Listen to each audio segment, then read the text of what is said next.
Hi friends, welcome to my class. This is Mahesh, lecturer in English from Sahyadri College, Kolar. Today in this class, we shall resume the third part of the poem To the Foot from its Child and complete it. Before that, let us recall the previous classes and move further. As I already told you, the poem is a contrast between the colorful dreams and the realities of life. Here, foot is a metaphor for the child. In the first part of the poem, the child's foot, as it is not aware of its limitations, dreams to become a butterfly or an apple, which indicates the colorful dreams of a man in the journey of life. Later, in the second part, we discussed that in the journey of life, as one starts moving out from home to society, the realities of life teach him that his colorful dreams are impossible, which means stones and bits of glass teach the foot that it cannot fly like a butterfly and cannot become an apple. When a person realizes that his dreams are impossible, he feels discouraged. Here, the child's foot falls in the battle of life and condemned to live in a shoe. Here, man is made to live in the society and his dreams will be suppressed. Then he starts leading the life like a blind man. Here, shoe creates darkness around the foot and society applies restrictions around the man. Then, in the darkness, the foot starts walking, and among the restrictions, the child grows into an adulthood and starts to understand the world in its own way, with his own knowledge. Then, in the third part of the poem, we were discussing about the transformation of the child's foot into an adulthood and maturity. ಇಲ್ಲಿ ಪದ್ಯದ ಮೂರನೇ ಭಾಗದಲ್ಲಿ ನಾವು ಒಂದು ಮಗು ತನ್ನ ಬಾಲ್ಯದಿಂದ ಯೌವನಕ್ಕೆ ಕಾಲಿಡುವಾಗ ಆ ಮಗುವಿನಲ್ಲಿ ಆಗತಕ್ಕಂತಹ ಮಾನಸಿಕ ಮತ್ತು ದೈಹಿಕ ಬದಲಾವಣೆಗಳ ಬಗ್ಗೆ ನಾವು ಚರ್ಚೆ ಮಾಡ್ತಾ ಇದ್ವಿ. Here the transformation is indicated by the phrases soft nails becoming hard as horn and quartz becoming opaque. In this process, the child's skin, which is grown up, becomes very hard like reptiles, which means here man becomes very hard like reptiles and ready to face any kind of circumstances. Then he realizes the hard truth of life, that is death. Here, death is very cruel like volcanoes, which is very hard to accept. Now, we shall continue the poem. Keep your textbook open and follow the lines. But this blind thing walks without respite, never stopping, for hour after hour, the one foot, the other, now the man's, now the woman's. Here, in this part, we shall see the pressures in the man's life. The blind thing refers to the child's foot. Walks means works, which means foot walks and man works without respite. Respite means rest or relaxation. Here, the man who is forced into the pressures of life works without taking rest in order to earn money and settle in life. So, here he works hour after hour, the one foot the other, it indicates the competition among the people and between the one foot and the another to earn more money. Now the man's, now the woman's means both man's and woman's foot will become busy in life. ಮಕ್ಕಳೇ, ಇಲ್ಲಿ blind thing ಅಂತ ಅಂದರೆ ಈ ಮಗುವಿನ ಪಾದ ಅಂತ ಅರ್ಥ. ಇಲ್ಲಿ ನೀವು ಒಂದನ್ನು ಅಬ್ಸರ್ವ್ ಮಾಡಿ, ಥಿಂಗ್ ಅಂತ ಅಂತಕ್ಕಂಥದ್ದು ಒಂದು ಪದಾರ್ಥವನ್ನು ನಾವು ಥಿಂಗ್ ಅಂತ ಕರಿತೀವಿ, ಒಂದು ವಸ್ತುವನ್ನು ನಾವು ಥಿಂಗ್ ಅಂತ ಕರಿತೀವಿ, ಒಬ್ಬ ಮನುಷ್ಯನನ್ನು ಥಿಂಗ್ ಅಂತ ಕರೆಯೋದಿಲ್ಲ. ಆದರೆ ಇಲ್ಲಿ ಪೊಯೆಟ್ ಏನು ಮಾಡ್ತಾ ಇದ್ದಾರೆ, ಒಬ್ಬ ಮನುಷ್ಯನನ್ನು ಥಿಂಗ್ ಅಂತ ಹೇಳ್ತಾ ಇದ್ದಾರೆ. ಅಂದರೆ ಒಂದು ಮಗುವನ್ನು ಒಂದು ವಸ್ತುಗೆ ಕಂಪೇರ್ ಮಾಡ್ತಾ ಇದ್ದಾರೆ. ಯಾಕಂತಂದರೆ ಇಲ್ಲಿ ಒಬ್ಬ ಮನುಷ್ಯ ಏನು ಮಾಡ್ತಾನೆ, ಒಂದು ವಸ್ತುವಿನ ಹಾಗೆ ಕೆಲಸ ಮಾಡ್ತಾನೆ, ಅಂದರೆ ಒಂದು ಮಿಷಿನ್ ಥರ ಕೆಲಸ ಮಾಡ್ತಾನೆ ಅಂತ ಅರ್ಥ. ಇಲ್ಲಿ ವಿತೌಟ್ ರೆಸ್ಪೈಟ್ ಅಂತ ಹೇಳಿದ್ರೆ ಮನುಷ್ಯ ಯಾವ ರೀತಿ ಕೆಲಸ ಮಾಡ್ತಾನೆ, ಈ ಪಾದ ಏನಾಗುತ್ತೆ ಬಿಡುವಿಲ್ಲದಂತೆಯೇ ನಡೆಯುತ್ತೆ, ಅದೇ ರೀತಿಯಾಗಿ ಮನುಷ್ಯನೂ ಸಹ ಏನು ಮಾಡ್ತಾನೆ, ಬಿಡುವಿಲ್ಲದ ಹಾಗೆ ಕೆಲಸ ಮಾಡ್ತಾನೆ ಅಂತ ಅರ್ಥ.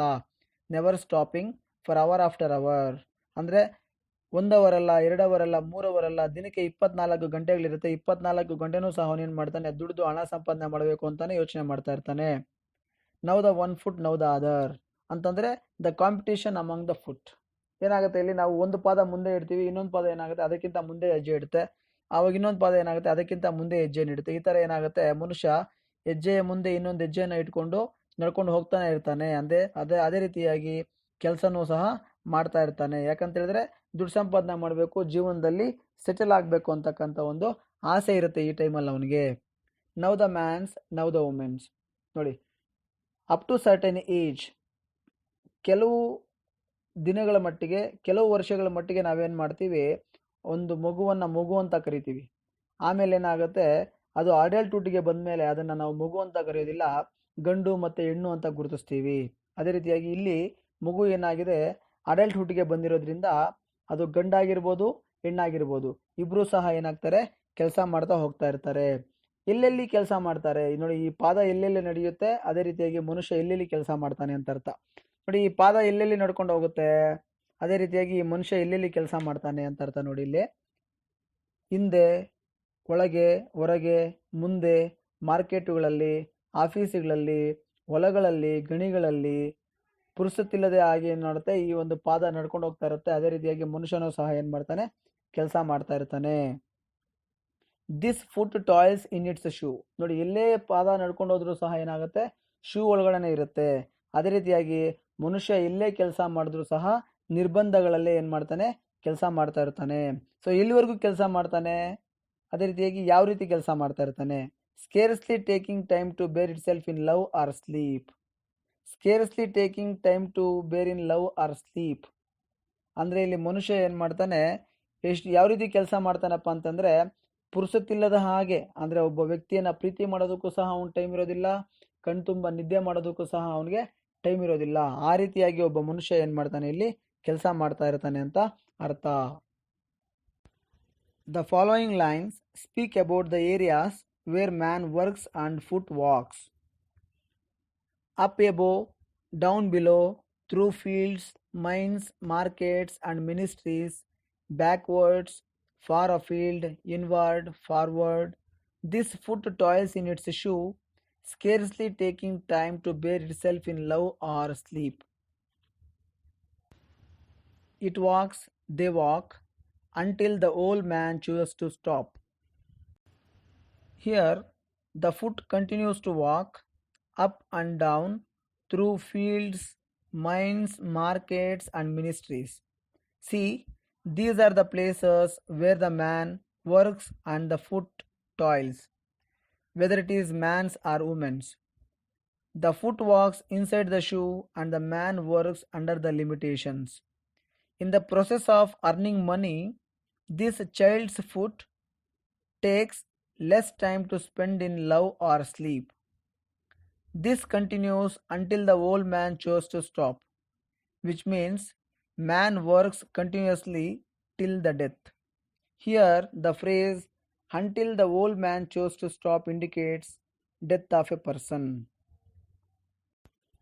Now, we shall discuss the fourth part of the poem, that is death and rebirth. And then it descended underground, unaware, for there everything was dark. It never knew it had ceased to be a foot, or if they were burying it so that it could fly, or so that it could become an apple. Here you see, after the death of a man or the child's foot, it is buried underground, unaware, because of the darkness inside. Even though it is buried, the foot is unaware that it has ceased to be a foot, or if they were burying it so that it could fly like a butterfly or could become an apple. After a man dies, his soul is free, but during his lifetime, it could never choose to follow his dreams or aspirations because to survive, he has to work hard and the trials and tribulations of this life. ಮಕ್ಕಳೇ, ಈ ಒಂದು ಪದ್ಯದ 4ನೇ ಭಾಗದಲ್ಲಿ ನಾವು ಚರ್ಚೆ ಮಾಡೋದಾದರೆ, after the death of A man, that means after the child's foot stops walking. ಇಲ್ಲಿ ಮನುಷ್ಯನನ್ನು ನಾವೇನು ಮಾಡ್ತೀವಿ, ಈ ಮಣ್ಣಲ್ಲಿ ಮಣ್ಣು ಮಾಡಿಬಿಡ್ತೀವಿ. ಅಂದರೆ ಮನುಷ್ಯ ಏನಾಗ್ತಾನೆ, ಸತ್ತೋದ್ಮೇಲೆ ಈ ಮಣ್ಣಲ್ಲಿ ಮಣ್ಣಾಗ್ಬಿಡ್ತಾನೆ. ಮತ್ತೆ ಅವನೇನಾಗ್ತಾನೆ, ಕತ್ತಲೆ ಪ್ರಪಂಚಕ್ಕೆ ಹೊರಟೋಗ್ಬಿಡ್ತಾನೆ. ಯಾಕಂದರೆ ಅವನನ್ನ ಮಣ್ಣಲ್ಲಿ ಮಣ್ಣು ಮಾಡಿದ್ಮೇಲೆ ಅಲ್ಲೆಲ್ಲ ಬರೀ ಕತ್ತಲಿರುತ್ತೆ. ಅಂದರೆ ಇಲ್ಲಿ ನಾವು ಅರ್ಥ ಮಾಡ್ಕೋಬೇಕಾಗಿರ್ತಕ್ಕಂಥ ವಿಷಯ ಏನಂದರೆ, ಅವನು ಬದುಕಿದ್ದಾಗಲೂ ಸಹ ಕತ್ತಲಲ್ಲೇ ಇದ್ದ. ಯಾಕಂದರೆ ಆ ಚೈಲ್ಡ್ಸ್ ಫುಟ್ಟು ಶೂ ಒಳಗಡೆ ಇತ್ತು, ಅಲ್ಲಿ ಕತ್ತಲಿತ್ತು. ಇಲ್ಲಿ ಸತ್ತ ಮೇಲೂ ಸಹ ಮಣ್ಣು ಮಾಡಿದ್ಮೇಲೆ ಏನಾಗುತ್ತೆ, ಮತ್ತೆ ಆ ಕತ್ತಲೆ ಪ್ರಪಂಚಕ್ಕೆ ಅದೇನಾಗುತ್ತೆ, ಎಂಟರ್ ಆಗುತ್ತೆ. For there everything was dark. So ಎಲ್ಲರೂ ಏನಾಗ್ತಾರೆ, ಆ ಸತ್ತೋಗಿರ್ತಕ್ಕಂಥ ಒಬ್ಬ ವ್ಯಕ್ತಿಯನ್ನು ಮರೆತೋಗ್ಬಿಡ್ತಾರೆ. ಅದು ಸಹ ನಮ್ಮನ್ನೆಲ್ಲ ಮರೆತೋಗ್ಬಿಡುತ್ತೆ. ಯಾಕಂದರೆ ಅಲ್ಲಿ ಮತ್ತೆ ಏನಾಗುತ್ತೆ, ಅದು ಕತ್ತಲೆ ಪ್ರಪಂಚಕ್ಕೆ ಹೊರಟೋಗುತ್ತೆ ಅಂತ ಅರ್ಥ. Then it never knew it has cease to be a foot. ನೋಡಿ, ಆ ಒಂದು ಚೈಲ್ಡ್ಸ್ ಫುಟ್ಟನ್ನು ನಾವು ಮಣ್ಣಲ್ಲಿ ಮಣ್ಣು ಮಾಡಿದ್ಮೇಲೂ ಸಹ ಅದಕ್ಕೆ ನಾನು ಜೀವಿತಾವಧಿಯಲ್ಲಿ ಬರೀ ಒಂದು ಪಾದವಾಗಿದ್ದೆ, ನಾನು ಬರೀ ಶೂ ಒಳಗಡೆನೇ ಇದ್ದೆ ಅಂತಕ್ಕಂಥದ್ದು ಮತ್ತೆ ಅದಕ್ಕೆ ಏನಾಗುತ್ತೆ, ಜ್ಞಾಪಕ ಬರೋದೇ ಇಲ್ವಂತೆ. ಅಂದರೆ ಮತ್ತೆ ಸಹ ಏನಾಗುತ್ತೆ, ಅದು ಕನಸು ಕಾಣೋದನ್ನು ಬಿಡೋದೇ ಇಲ್ಲ. ಮತ್ತೆ ಏನಾಗುತ್ತೆ, ಅದು ಕನಸು ಕಾಣುತ್ತೆ. ಏನಂತ, ನಾನು ಸತ್ತ ಮೇಲಾದರೂ ಮತ್ತೆ ಬಟರ್ಫ್ಲೈ ಆಗ್ಬೋದು, ಆಪಲ್ ಆಗ್ಬೋದು ಅಂತ. ಅಂದರೆ ತಾನು ಬದುಕಿದ್ದಾಗ ಬಟರ್ಫ್ಲೈ ಆಗಬೇಕು, ಆಪಲ್ ಆಗಬೇಕು ಅಂತ ಆಸೆ ಇತ್ತು. ಅಂದರೆ ಕಲರ್ಫುಲ್ ಡ್ರೀಮ್ಸನ್ನು ಫುಲ್ಫಿಲ್ ಮಾಡ್ಕೋಬೇಕು ಅನ್ನೋ ಆಸೆ ಇತ್ತು. ಆದರೆ ಆ ಒಂದು ಡ್ರೀಮ್ಸು ಫುಲ್ಫಿಲ್ ಆಗಲೇ ಇಲ್ಲ. ಯಾಕಂತಂದರೆ ಆ ಜೀವನದಲ್ಲಿ ಅದು ಕೆಲಸ ಮಾಡಬೇಕಾಗಿತ್ತು, ರಿಯಾಲಿಟೀಸ್ ಜೊತೆ ಹೋರಾಡಬೇಕಾಗಿತ್ತು. ಆ ರಿಯಾಲಿಟೀಸ್ ಜೊತೆ ಹೋರಾಡ್ತಕ್ಕಂತಹ ಸಂದರ್ಭದಲ್ಲಿ ಅದರ ಒಂದು ಕಲರ್ಫುಲ್ ಡ್ರೀಮ್ಸನ್ನು ಅದು ಫುಲ್ಫಿಲ್ ಮಾಡ್ಕೊಳ್ಳೋಕ್ಕೆ ಆಗಲೇ ಇಲ್ಲ. ಹಂಗಂತೇಳಿ ಸತ್ತ ಮೇಲೆ ಅದ್ರ ಕಲರ್ಫುಲ್ ಡ್ರೀಮ್ಸನ್ನು ಬಿಟ್ಕೊಳ್ಳೋದಿಲ್ಲ. ಮತ್ತೆ ಏನಾಗುತ್ತೆ, ಡ್ರೀಮಿಂಗನ್ನು ಕಂಟಿನ್ಯೂ ಮಾಡುತ್ತೆ. That is called A death and rebirth. ಅಂದರೆ ಇಲ್ಲಿ ಮನುಷ್ಯನಿಗೆ ಸಾವಿದೆ ಹೊರತು ಅವನ ಒಂದು ಕನಸುಗಳಿಗೆ ಸಾವಿಲ್ಲ. ಅವನು ಸಾಯೋವಾಗಲೂ ಸಹ ಏನು ಮಾಡ್ತಾನೆ, ನಾನು ಬದುಕಿದ್ದಾಗ ಕಲರ್ಫುಲ್ ಡ್ರೀಮ್ಸನ್ನು ಫುಲ್ಫಿಲ್ ಮಾಡ್ಕೊಳಕ್ಕಾಗಲಿಲ್ಲ, ಅಟ್ಲೀಸ್ಟ್ ಸತ್ತ ಮೇಲಾದರೂ ಸಹ ನಾನು ಬಟರ್ಫ್ಲೈ ಆಗ್ತೀನಿ, ಆಪಲ್ ಆಗ್ತೀನಿ ಅಂತಕ್ಕಂಥ ಒಂದು ಆಸೆ ಇಟ್ಕೊಂಡೇ ಏನು ಮಾಡ್ತಾನೆ, ಅವನು ಸಾಯ್ತಾನೆ. ಆದರೆ ಇಲ್ಲಿ ಸತ್ತ ಮೇಲೆ ಅವನು ಬಟರ್ಫ್ಲೈ ಆಗೋದಕ್ಕಾಗತ್ತಾ, ಆಪಲ್ ಆಗೋಕ್ಕಾಗತ್ತಾ ಅಂತಕ್ಕಂಥ ಒಂದು ವಿಷಯವನ್ನು ಚರ್ಚೆ ಮಾಡೋದಾದರೆ, ಅವನು ಸತ್ತ ಮೇಲೂ ಸಹ ಅವನು ಒಂದು ಕಲರ್ಫುಲ್ ಡ್ರೀಮ್ಸನ್ನು ಫುಲ್ಫಿಲ್ ಮಾಡ್ಕೊಳ್ಳೋದಕ್ಕೆ ಸಾಧ್ಯನೇ ಇಲ್ಲ. ಯಾಕಂದರೆ ಕಲರ್ಫುಲ್ ಡ್ರೀಮ್ಸನ್ನು ಫುಲ್ಫಿಲ್ ಮಾಡ್ಕೋಬೇಕು ಅಂತಂದರೆ ಆ ಒಂದು ಸೋಲ್ ಏನಾಗುತ್ತೆ, ಯಾವುದೋ ಒಬ್ಬ ಮನುಷ್ಯನನ್ನು ಸೇರಲೇಬೇಕಾಗತ್ತೆ. ಆ ಮನುಷ್ಯನನ್ನು ಸೇರಿದ್ರೆ ಮಾತ್ರ ಆ ಸೋಲ್ ಕೈಯಲ್ಲಿ ಬಟರ್ಫ್ಲೈ ಆಗೋದಕ್ಕಾಗತ್ತೆ, ಇಲ್ಲ ಆಪಲ್ ಆಗೋಕ್ಕಾಗತ್ತೆ. ಅಂದರೆ ಕಲರ್ಫುಲ್ ಡ್ರೀಮ್ಸನ್ನ ಫುಲ್ಫಿಲ್ ಮಾಡ್ಕೊಳಕ್ಕಾಗತ್ತೆ. ನೋಡಿ, ಬದುಕಿದ್ದಾಗ ಆ ಒಂದು ದೇಹದಲ್ಲಿ ಆ ಸೋಲ್ ಇತ್ತು, ಆದರೆ ಕಲರ್ಫುಲ್ ಡ್ರೀಮ್ಸನ್ನ ಫುಲ್ಫಿಲ್ ಮಾಡ್ಕೊಳಕ್ಕಾಗಲಿಲ್ಲ. ಸತ್ತ ಮೇಲೆ ಸೋಲ್ ಏನಾಗುತ್ತೆ, ಫ್ರೀ ಆಗುತ್ತೆ. ಆದರೆ ಅದಕ್ಕೆ ಯಾವುದೇ ಒಂದು ದೇಹ ಇಲ್ಲ, ಆಕಾರ ಇಲ್ಲ. ಏನಕ್ಕೆ, ಕಲರ್ಫುಲ್ ಡ್ರೀಮ್ಸನ್ನು ಫುಲ್ಫಿಲ್ ಮಾಡ್ಕೊಳ್ಳೋದಕ್ಕೆ. ಅಂದರೆ ಬದುಕಿದ್ದಾಗ ಕಲರ್ಫುಲ್ ಡ್ರೀಮ್ಸನ್ನು ಫುಲ್ಫಿಲ್ ಮಾಡ್ಕೋಬೋದಾಗಿತ್ತು, ಆದರೆ ಆಗಲಿಲ್ಲ. ಸತ್ತ ಮೇಲೆ ಆಗುತ್ತೆ, ಆದರೆ ಅದಕ್ಕೆ ದೇಹ ಇಲ್ಲ. ಸೊ ಇದರಿಂದ ನಮ್ಗೆ ಅರ್ಥ ಆಗೋದೇನಂತಂದರೆ, ಕಲರ್ಫುಲ್ ಡ್ರೀಮ್ಸ್ ಅಂತಕ್ಕಂಥದ್ದು ಬರೀ ಡ್ರೀಮ್ಸ್ ಆಗಿರುತ್ತೆ ಹೊರತು ಅದು ಯಾವತ್ತಿಗೂ ಸಹ ಎಂದೆಂದಿಗೂ ಸಹ ಅದು ರಿಯಾಲಿಟಿಗೆ ಬರೋದೇ ಇಲ್ಲ. ಸೊ ಇಲ್ಲಿ ರೀಬರ್ತ್ ಅಂದರೆ ಏನು, ಆ ಒಂದು ಸೋಲ್ ಏನಾಗುತ್ತೆ, ಕನಸುಗಳನ್ನು ಹಾಗೇ ಉಟ್ಕೊಂಡು ಮತ್ತೆ ಇನ್ನೊಂದು ಜನ್ಮವನ್ನು ಪಡೆಯುತ್ತಂತೆ. ಏನಕ್ಕೆ, ಬಟರ್ಫ್ಲೈ ಆಗೋದಕ್ಕೆ ಮತ್ತು ಆಪಲ್ ಆಗೋದಕ್ಕೆ. ಸೊ ಸತ್ತ ಮೇಲೆ ಏನಾಗುತ್ತೆ, ಆ ಸೋಲ್ ಏನಾಗುತ್ತೆ, ಸೋಲ್ ಗೆಟ್ಸ್ ಫ್ರೀ ಫ್ರಮ್ ಬಾಡಿ. ಆ ಸೋಲ್ ಏನಾಗುತ್ತೆ, ದೇಹದಿಂದ ಹೊರಗಡೆ ಬರುತ್ತೆ, ಫ್ರೀ ಆಗುತ್ತೆ. ಆವಾಗ ಏನು ಅನ್ಕೊಳ್ಳುತ್ತೆ, ನನಗೆ ಇವಾಗೇನು ರಿಸ್ಟ್ರಿಕ್ಷನ್ಸ್ ಇಲ್ಲ, ನಾನು ಬಟರ್ಫ್ಲೈ ಆಗ್ಬೋದು, ಆಪಲ್ ಆಗ್ಬೋದು. ಬದುಕಿದ್ದಾಗಂತೂ ನನ್ನ ಕೈಲಿ ಆಪಲ್ ಆಗೋಕ್ಕಾಗಲಿಲ್ಲ, ಕಲರ್ಫುಲ್ ಡ್ರೀಮ್ಸನ್ನು ಫುಲ್ಫಿಲ್ ಮಾಡ್ಕೊಳಕ್ಕಾಗಲಿಲ್ಲ. ಇವಾಗ ನಾನು ಫ್ರೀ ಆಗಿದ್ದೀನಿ, ಕಲರ್ಫುಲ್ ಡ್ರೀಮ್ಸನ್ನು ಫುಲ್ಫಿಲ್ ಮಾಡ್ಕೋಬೋದು ಅನ್ನೋ ಆಸೆ ಇರುತ್ತೆ. ಆದರೆ ಇವಾಗ ಫುಲ್ಫಿಲ್ ಮಾಡ್ಕೊಳ್ಳೋದಕ್ಕೆ ಆಗೋದೇ ಇಲ್ಲ. ಕಾರಣ ಏನಪ್ಪ ಅಂತಂದರೆ, ಇವಾಗ ಅದೇನಾಗಿದೆ, ಸತ್ತೋಗಿದೆ, ಸೋಲ್ ಫ್ರೀ ಆಗಿದೆ, ಅದಕ್ಕೆ ಆಕಾರ ಇಲ್ಲ, ದೇಹ ಇಲ್ಲ. So that colourful dreams are impossible. ಇಲ್ಲಿ ರೀಬರ್ತ್ ಅಂದರೆ ಏನು, ಮತ್ತೆ ಆ ಒಂದು ಕನಸುಗಳನ್ನು ಸಾಕಾರ ಮಾಡ್ಕೊಳ್ಳೋದಕ್ಕೆ, ಕನಸುಗಳನ್ನು ಈಡೇರಿಸ್ಕೊಳ್ಳೋದಕ್ಕೆ ಮತ್ತೆ ಆ ಸೋಲ್ ಏನಾಗುತ್ತೆ, ಯಾವುದೋ ಒಂದು ದೇಹವನ್ನು ಸೇರುತ್ತೆ, ಮತ್ತೆ ಈ ಭೂಮಿ ಮೇಲೆ ಬರುತ್ತೆ, ಕಲರ್ಫುಲ್ ಡ್ರೀಮ್ಸನ್ನು ಫುಲ್ಫಿಲ್ ಮಾಡ್ಕೊಳ್ಳೋಕ್ಕೆ ಟ್ರೈ ಮಾಡುತ್ತೆ. ಆದರೆ the realities of life never allows the child's food to fulfil the dreams. ಮತ್ತೆ ಏನಾಗುತ್ತೆ, ಸಾಯುತ್ತೆ, ಮತ್ತೆ ಸೋಲ್ ಫ್ರೀ ಆಗುತ್ತೆ, ಮತ್ತೆ ಕಲರ್ಫುಲ್ ಡ್ರೀಮ್ಸನ್ನು ಫುಲ್ಫಿಲ್ ಮಾಡ್ಕೊಳ್ಳೋದಕ್ಕೆ ಇನ್ನೊಂದು ದೇಹವನ್ನು ಸೇರುತ್ತೆ, ಮತ್ತೆ ಈ ಭೂಮಿ ಮೇಲೆ ಬರುತ್ತೆ. ಸೊ ಈ ಥರ ಇದೊಂಥರ ಚೈನ್ ಇದ್ದಂಗೆ, ಹುಟ್ತಾ ಇರುತ್ತೆ, ಸಾಯ್ತಾ ಇರುತ್ತೆ, ಹುಟ್ತಾ ಇರುತ್ತೆ, ಸಾಯ್ತಾ ಇರುತ್ತೆ. ಅಂದರೆ ಬದುಕಿದ್ದಾಗಲೂ ಸಹ ಕಲರ್ಫುಲ್ ಡ್ರೀಮ್ಸ್ ಫುಲ್ಫಿಲ್ ಆಗಲ್ಲ, ಸತ್ತ ಮೇಲೂ ಸಹ ಕಲರ್ಫುಲ್ ಡ್ರೀಮ್ಸು ಫುಲ್ಫಿಲ್ ಆಗಲ್ಲ ಅಂತ ಅರ್ಥ. Friends, this is the end of the poem. I hope you have understood the poem. If there are any doubts, please drop a message in the group. I will answer your questions. And thank you so much for watching my class. Thank you so much once again. All the best.